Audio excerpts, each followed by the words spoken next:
हाँ जी, तो नमस्कार भी सभी को। हाँ जी, तो नमस्कार भी सभी को। कैसे हो सारे?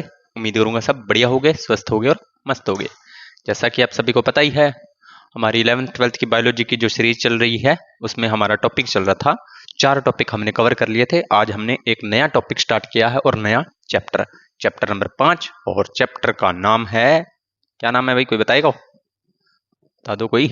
चलो मैं प्राणियों व पादपों में संरचनात्मक संगठन देखेंगे। इसमें क्या पढ़ना है हमें? ठीक है जी, इसमें कोई खास बात नहीं है। जो अपने ये है, ये तो कोई बात नहीं है। चलिए अपने मेन मेन पॉइंटों पे आते हैं। पुष्पी पादपों की अकारिकी, अध्याय 5, पुष्पी पादपों की अकारिकी। तो पहले पुष्पी क्या है? इस पुष्प का मतलब होता है फूल या पुष्प। पादप का मतलब जानते ही हो कि अकारिकी यानी कि आकार। तो हमें उन पादपों के बारे में, इसका मतलब ये है कि हमें उन पादपों का अध्ययन करना है जिनमें पुष्प पाए जाते हैं। जिनमें क्या पाए जाते हैं? पुष्प या फूल पाए जाते हैं।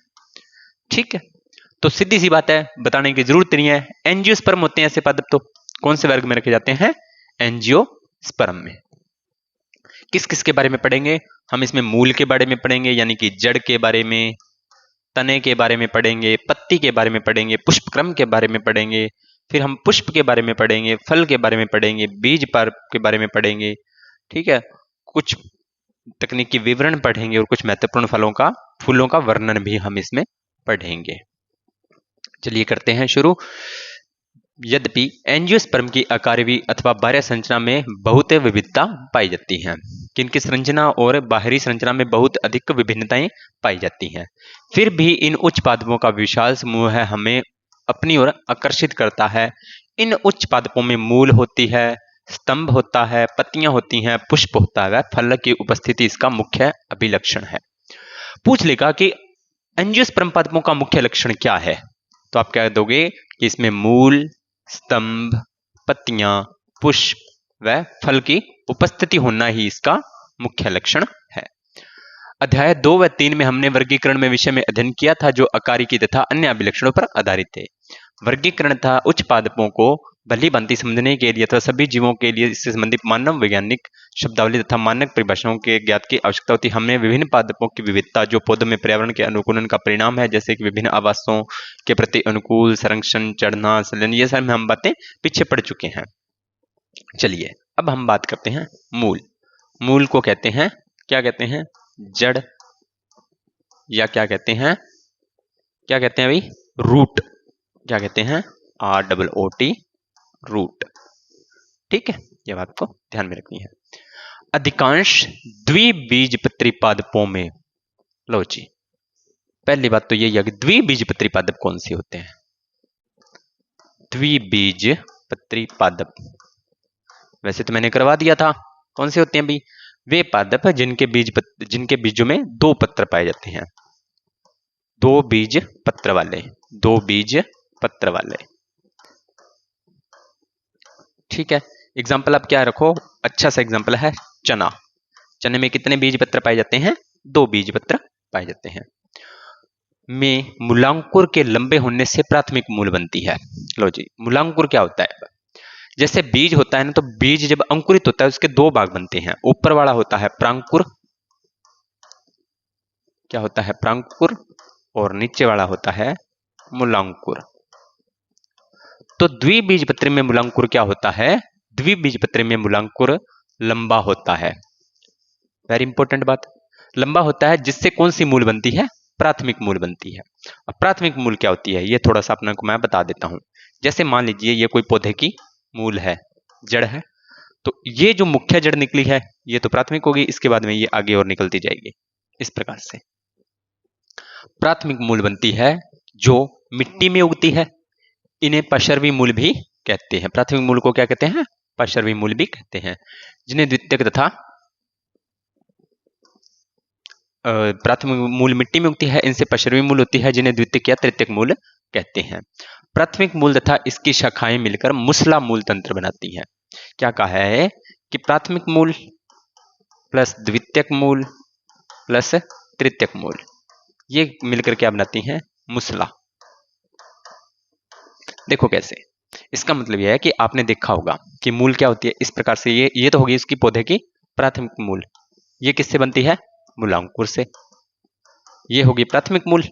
अब इससे एक और मूल निकलेगी, इधर निकल गई, इधर निकल गई, ठीक है। फिर इससे और इस तरह से मूलें निकलती जाएंगी, इस तरह से निकलती जाएंगी। तो ये एक कौन सी मूल का निर्माण करती है? ये मूल होती है प्यारे बच्चों मुसला मूल।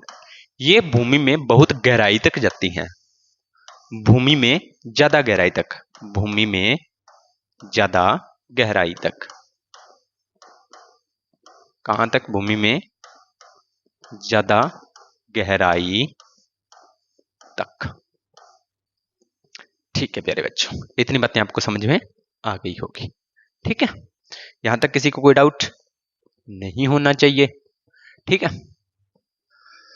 इसका उदाहरण होता है सरसों का पौधा। तो द्विबीजपत्री का उदाहरण क्या हो गया? सरसों का पौधा।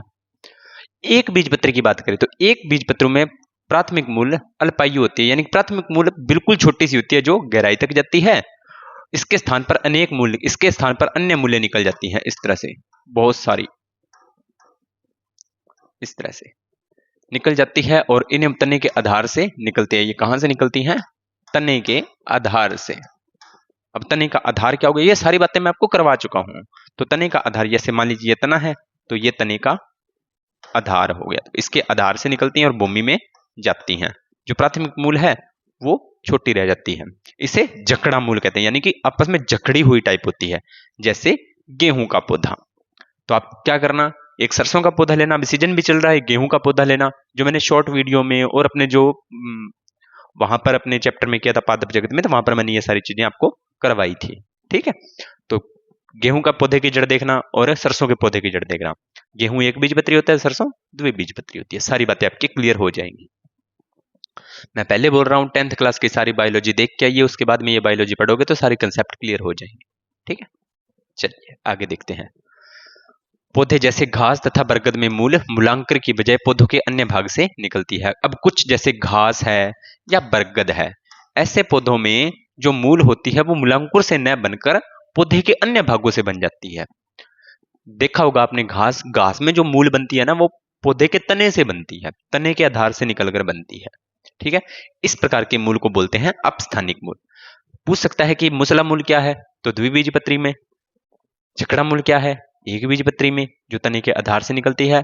लेकिन अपस्थानिक मूल क्या क्या है कि वो मूलांकुर से न बनकर पौधे के किसी अन्य भाग से अगर मूल का निर्माण होता है तो उसे बोलते हैं अपस्थानिक मूल। मूल तंत्र का प्रमुख कार्य क्या है, यानी कि मूल का प्रमुख कार्य क्या होता है? तो इसका कार्य होता है मिट्टी से पानी व खनिज लवणों का अवशोषण करना और पौधे को आगे भेजना। किसके द्वारा? जाइलम के द्वारा। पौधे को मिट्टी में जकड़ कर रखना होता है ताकि पौधे को स्थायित्व प्रदान करना है, पौधा इधर उधर न डोले। खाद्य पदार्थों का संचय करना, खाद्य पदार्थों का स्टोरेज भी करती है पौधे, भोजन का स्टोरेज स्टार्च के रूप में, तो उसका स्टोरेज भी मूल करती है। और पादप नियामकों का संश्लेषण करना, ठीक है। ये अब आप सरसों का पौधा देख लो ताकि आपको सारी बातें समझ में आ जाए, ठीक है। क्या क्या है ये देखो, ये है प्राथमिक, ये मान लीजिए भूमि है, भूमि की ये जो पहले जड़ निकलती है इस जड़ को बोलते हैं प्राथमिक मूल। इसके बाद में ये मैंने अभी आपको बताया था, ये इसके साइडों से निकलती है तो इसे बोलते हैं द्वितीयक मूल, और इसको मैं तृतीयक मूल कह सकता हूं, ठीक है। और ये प्राथमिक मूल, द्वितीयक मूल और तृतीयक मूल मिलकर क्या बनाती है? मूल तंत्र। क्लियर? इसके बाद में आता है आगे,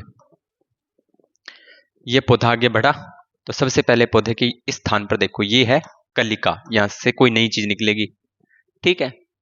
आगे चलें, ये नोड होता है यहां पे, यहां से जोड़ होता है, नोड या जोड़, ठीक है। इसके बाद में प्ररोह तंत्र, यानी कि पत्ती का पूरा सिस्टम होता है प्ररोह तंत्र। ये पूरा भाग आपको पता ही है, तना होता है। ये सरसों की फली है तो ये फल हो गया, ये सरसों का पुष्प है तो ये फूल हो गया। क्लियर? चलिए मूल के क्षेत्र देखें तो क्या क्या होते हैं, चलो और एक बार देख लेते हैं। अब देखो, ये होती है आपकी मुसला मूल जो मैंने आपको दिखाई है, कि इस प्रकार से मिट्टी में ज्यादा गहराई तक जाती हैं। ठीक है, और ये होती है तंतुक मूल या जखड़ा मूल, जो आपने देखी होगी घास में देखी होगी, गेहूं के पौधे में देखी होगी। एक ये पाई जाती है द्विबीजपत्री में। किसमें पाई जाती है? द्विबीजपत्री में। और ये किसमें पाई जाती है? एक बीजपत्री में। किसमें पाई जाती है? एक बीजपत्री पादपों में। एग्जाम्पल गेहूं, चना या सरसों।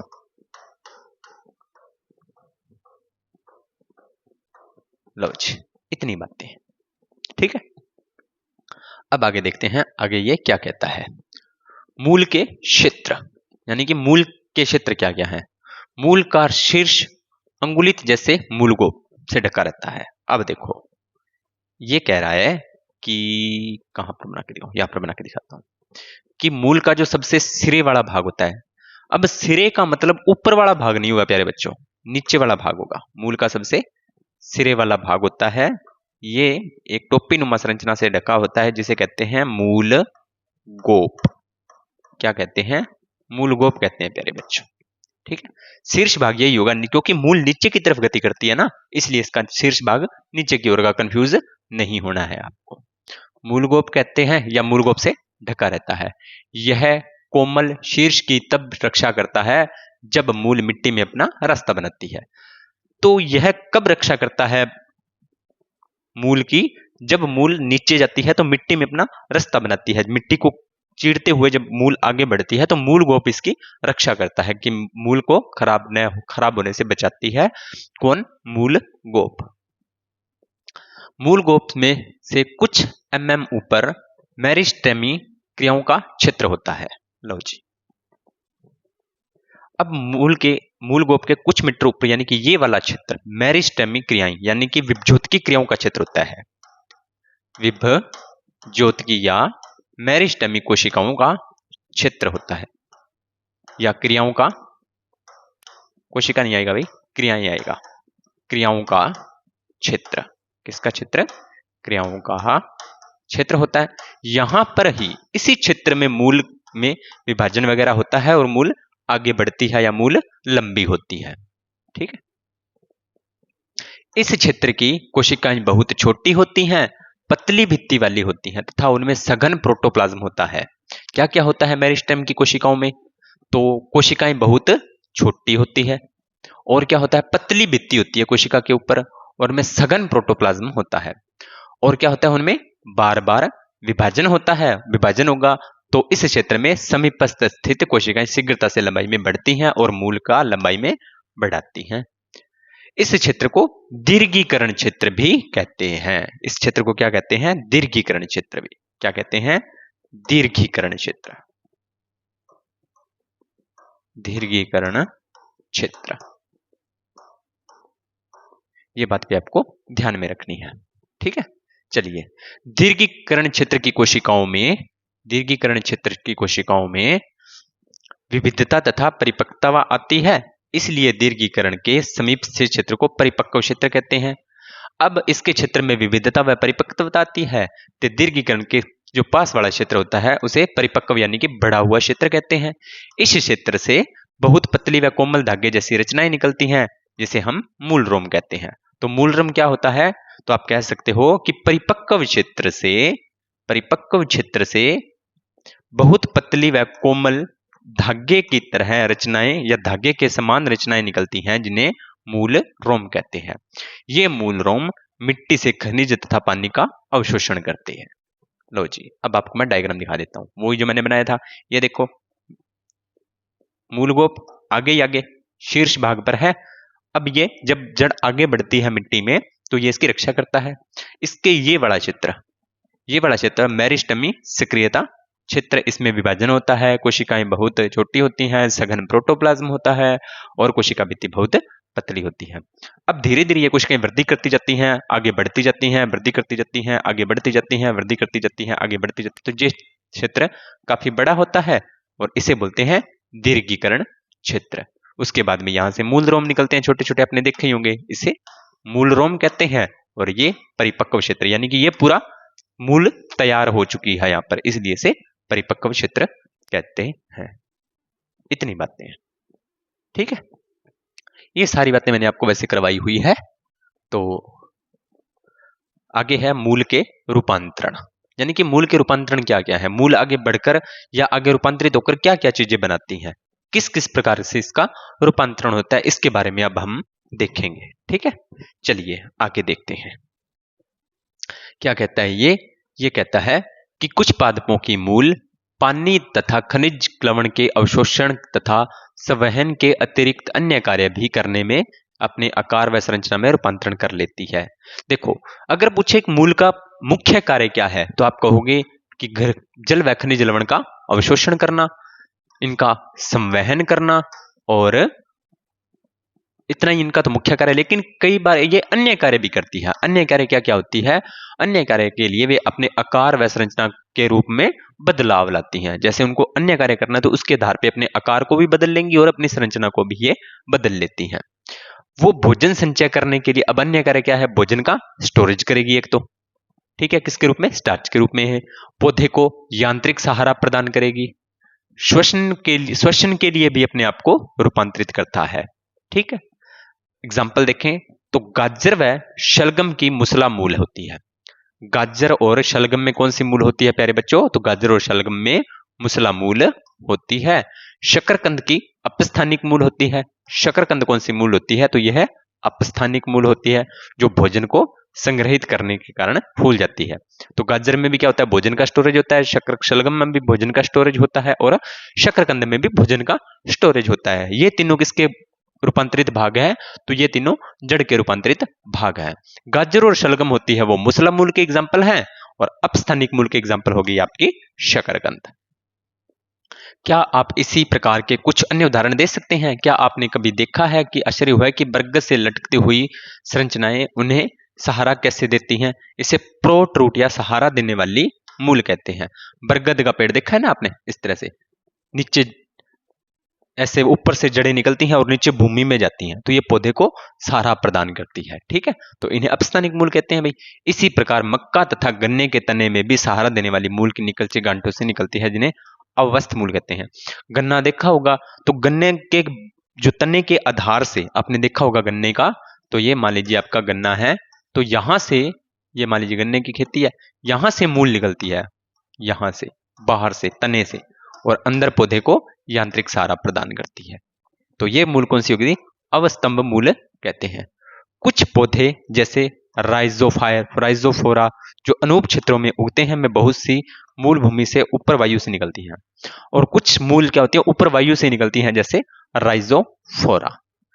ऐसी मूल को श्वसन मूल कहते हैं। क्यों? क्योंकि वो श्वसन के लिए। तो मोस्ट इंपोर्टेंट बन सकता है कि राइजोफोरा में जो मूल होती है वो वायु में उत्पन्न होती है, किस लिए?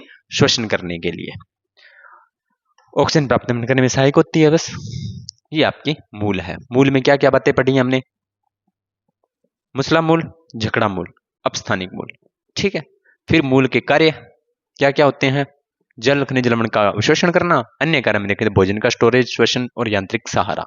तो गाजर और शलगम में मुसला मूल, शकरकंद में अपस्थानिक मूल, और राइजोफोरा में श्वसन मूल। बस इतनी बातें पढ़ी हैं और कुछ भी नहीं है, ठीक है। ये सारी बातें आप इनके बारे में जानते हो। आगे है तना, ठीक है। ये डायग्राम देख लो, बरगद के वृक्ष को सहारा देने वाली मूल, इस तरह से ये डायग्राम होता है, ठीक है। चलिए आगे देखते हैं तना। तने के बारे में अपने देख लेते हैं थोड़ा सा, है ना।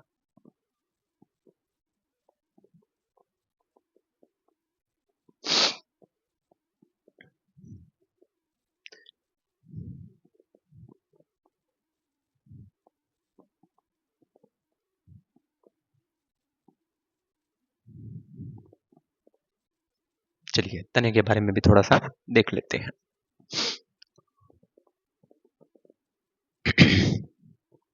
तना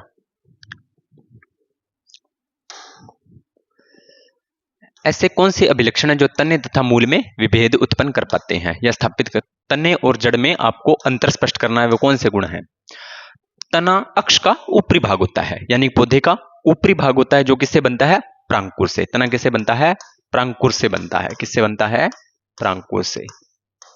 पहली बात, जिस पर शाखाएं होती हैं, पत्तियां होती हैं, फूल होते हैं, वह फल होते हैं। तने पर क्या क्या है? शाखाएं, पत्तियां, फल और फूल होते हैं। यह अंकुरित बीज के भ्रूण के प्रांकुर से विकसित होता है। तने पर गांठ तथा पोरियां होती हैं। कई तनों पर गांठें होती हैं, कईयों पर पोरियां होती हैं। तने के उस क्षेत्र को जहां पर पत्तियां निकलती हैं उसे गांठ कहते हैं। देखो, ये कह रहा है कि ये मान लीजिए तना है और यहां से मान लीजिए पत्तियां निकल रही हैं, इस वाला क्षेत्र, तो ये क्षेत्र कहलाता है आपका गांठ। ठीक है। ये गांठें अंत्यस्थ अथवा कक्षीय हो सकती हैं। अंत्यस्थ का मतलब अंदर की तरफ भी हो सकते हैं और कक्ष की तरफ मतलब एक कक्षा में भी हो सकती हैं।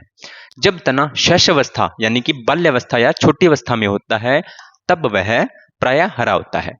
यानी कि तना जब शैशवावस्था का मतलब होता है अभी पूर्ण विकसित नहीं हुआ है। आप पौधे को छोटा, जब पौधा छोटा छोटा उगता है ना, तब उसके तने को देखना, बिल्कुल आपको हरा हरा दिखेगा। ठीक है। तथा बाद में वह काष्ठीय तथा गहरा भूरा हो जाता है। बाद में कठोर हो जाता है और गहरा भूरा हो जाता है।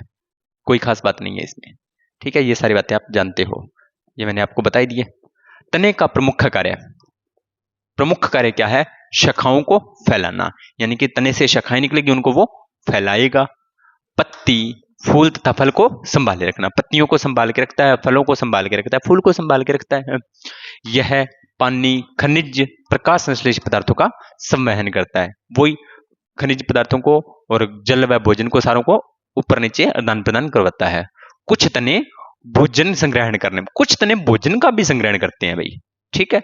सहारा प्रदान करने, सुरक्षा देने व कायिक प्रवर्धन करने में भी सहायता प्रदान करते हैं। कायिक प्रवर्धन का मतलब होता है कि आप पौधे से, उस पौधे के तने से कोई नया पौधा भी बना सकते हो। ठीक है। अब तने का रूपांतरण देख लेते हैं भाई। तने क्या क्या होता है? तो तने सदैव आशा के अनुसार बहुरूपी नहीं होते, वे विभिन्न कार्यों को संपन्न करने के लिए रूपांतरित कर लेते हैं। ये भी विभिन्न कार्य को संपन्न करवाने के लिए रूपांतरित, जैसे आलू, अदरक, हल्दी, जमीकंद, अरबी। कौन से तने हैं? भूमिगत तने। कौन से तने हैं? भूमिगत तने, यानी कि भूमि के अंदर होते हैं। भूमि के अंदर है तो तना, लेकिन भूमि के अंदर होता है। और ये क्या काम करता है? भोजन का संग्रहण, यानी कि खाद्य पदार्थों का संचय, भोजन संग्रह का काम करते हैं। जैसे आलू हो गया, आलू देखा है तो आलू एक प्रकार का तना है। अदरक भी एक प्रकार का तना है, हल्दी भी एक प्रकार का तना है, जमीकंद भी एक प्रकार का तना है और अरबी भी एक प्रकार का तना है। लेकिन ये भूमि में उगते हैं क्योंकि ये भूमि के अंदर होते हैं। क्या काम करते हैं? भोजन संचय के लिए ये खुद को रूपांतरित कर लेते हैं। वृद्धि के लिए प्रतिकूल परिस्थितियों के समय ये चिर आकलिक अंकों की तरह कार्य करते हैं। जब वृद्धि करनी होती है और विपरीत परिस्थितियां आ गई, प्रतिकूल परिस्थितियां आ गई, तो ये चिरकालिक अंग की तरह कार्य करते हैं। कुछ जैसे मान लीजिए प्रतिकूल परिस्थितियां आ गई ना, तो अब इनको उगना है, तो ये अपने आप ही अपने एक कुछ समय के लिए, बहुत ही क्षणिक समय के लिए वृद्धि अंग करने के लिए भी काम कर जाते हैं। यानी कि वृद्धि करने के लिए जो अंगों की आवश्यकता होती है या जनन के लिए भी अंगों की आवश्यकता होती है, वो अपने आप करने लग जाते हैं प्रतिकूल परिस्थितियां उत्पन्न होने पर। ये उनका विशेष गुण है। तने के प्रतान जो कक्षीय कली से निकलते हैं, पतले व कुंडलित होते हैं और पौधे के ऊपर चढ़ने में सहायता करते हैं। तने के प्रतान का मतलब होता है, आपने बेल देखी है क्या? अपने घरों में लगाते हैं ना सजावट के लिए, तो वैसे ऊपर ऊपर घूमती घूमती वो ऊपर की ओर चढ़ती जाती है, तो वो प्रतान की कक्षीय कली से निकलती है। जैसे आपने देखा होगा घिया की बेल, खीरा की बेल, तरबूज की बेल, अंगूर, लता की कक्षीय कली काष्ठीय होती हैं, सीधे तथा नुकीले कांटों में रूपांतरित हो जाती हैं। ठीक है। कांटे बहुत से पौधों में होते हैं, जैसे सिस्ट्रम्स, बोगेनविलिया। ये पशुओं से पौधों को बचाते हैं। अब कई बार क्या होते हैं, तने कांटों में भी बदल जाते हैं। क्यों? पशुओं से पौधों को बचाने के लिए है। शुष्क क्षेत्र, शुष्क क्षेत्र जहां पर पानी की कमी होती है के पौधे चपटे तने, उपन्शिया कैक्टस इसका एग्जाम्पल है। ठीक है। अथवा गूदेदार सिलिंडराकार यूफोर्बिया रचनाओं में रूपांतरित हो जाते हैं। मैंने क्या बोला था कि जैसे उनको अनुकूलन के अनुसार ये अपने आप को रूपांतरित कर लेते हैं। जहां पर उनको लगता है कि पशुओं से खतरा है, वहां पर ये कांटों में बदल जाते हैं। भोजन का स्टोरेज करना है तो भोजन के स्टोरेज के अनुसार बदल जाते हैं। शुष्क क्षेत्र आ गया तो वहां पर ये चपटे तने में रूपांतरित हो जाते हैं। इनके तनों में क्लोरोफिल भी पाया जाता है और प्रकाश संश्लेषण करते हैं। किनके में? इनके में, यूफोर्बिया, ठीक है, सिलिंडराकार वाले में, तो इनमें प्रकाश संश्लेषण भी करते हैं। कुछ तने प्रकाश संश्लेषण भी करते हैं। कुछ पौधे भूमिगत तने जैसे घास तथा स्ट्रॉबेरी आदि नई क्रम निश में फैल जाते हैं। अब कुछ तने भूमिगत तने भी होते हैं जैसे घास और स्ट्रॉबेरी में। जब पुराने पौधे मर जाते हैं तब नए पौधे का निर्माण होता है। आपने देखा पुदीना होगा, घास होगी, पार्कों में जो घास होती है वो सेम टू सेम ऐसे ही तो है। ठीक है, आप थोड़ी सी घास लगाते हो फिर भी बहुत ज्यादा फैल जाती है, वो तने की वजह से फैलती है। पुदीना हो गया, बता दिया, अभी बताया पुदीना हो गया। पुदीने की आप थोड़ी सी बेल घर पे लगाओ, वो पूरा का पूरा फैल जाएगा जहां पर उसको फैलना होगा, तो वो नीचे नीचे नीचे नीचे धंसता रहता है और नीचे नीचे वो वृद्धि करता रहता है। तथा चमेली जैसे पौधों के प्रमुख अक्ष के आधार से एक पार्श्व शाखा निकलती है और कुछ समय के बाद वायवीय वृद्धि करने के बाद मुड़कर जमीन को छूते हैं। पिट्सिया और आइकोर्निया जैसे कलीय पादपों में एक पार्श्वीय शाखा निकलती है जिसकी पोरियां छोटी होती हैं और जिनके प्रत्येक गांठ पर पत्तियों का झुंड एवं फूल का गुच्छा क्राइसेथेनियम गुलदाउदी में होता है। कोई खास बात नहीं है इसकी। अब देखो ये अदरक देखी होगी आपने, ये अरबी हो गई, ये आलू हो गया, है ना, ये प्रतान में रूपांतरित तना, घिया व लौकी में आपने देखी होगी इस तरह से ये छोटी छोटी बेलें निकल रही है ना, घुमावदार, इसे प्रतान में, ये बाद में आगे बड़ा तना बन जाएगा। ठीक है, बोनविया में रूपांतरित तना। अब ये देखो ये थोड़ा सा बड़ा तना है, उसके बाद में एक छोटा सा तना और निकल रहा है, ये रूपांतरित तना कांटे में बदल गया। क्यों? पौधे की रक्षा करने के लिए। ठीक है, उसके बाद में गांठ में विकसित मूल, अब ये मूल विकसित हो गई गांठ में इस प्रकार से। पार्श्वीय शाखाएं आधार तथा भूमिगत तने से निकलती हैं और मिट्टी के नीचे क्षैतिज रूप में वृद्धि करती है, उसके बाद बाहर निकल जाती है और पत्तियां युक्त प्ररोह बनाती है जैसे पुदीना में। कोई खास बात नहीं है। ठीक है, ये सारी बातें आपने पढ़ी हुई हैं, मैंने आपको पहले ही बोला था कि आप पहले वो पढ़ के आइए, उसके बाद में अपने आगे बात करेंगे। ठीक है, आज के लिए मैं आपको इतना ही पढ़ाऊंगा क्योंकि मैंने आपको बोला था कि अपने एक एक करने का थोड़ा सा प्रयास करेंगे, तो आप तना और जड़ और तना को अच्छे से पढ़ लेना। कल अपने पत्ती को विस्तार से पढ़ेंगे क्योंकि पत्ती काफी लंबी होगी, तो इसमें अपने पूरा अध्ययन करेंगे पत्ती के बारे में। तो आप क्या करना, जो biology king bye Narendra Kumar का अपना यूट्यूब चैनल है उस पर जो पहले ये टॉपिक हो चुका है, तो आप उस क्लासेस को देख के आइए, तो फिर आपको ये बहुत ज्यादा आसानी से समझ में आ जाएगा। ठीक है, उम्मीद करता हूं जानकारी अच्छी लगी हो। अगर जानकारी अच्छी लगी हो तो वीडियो को लाइक कर देना, शेयर कर देना और कमेंट्स कर देना। ठीक है, मिलते हैं अगली वीडियो के अंदर, तब तक आप सभी का धन्यवाद।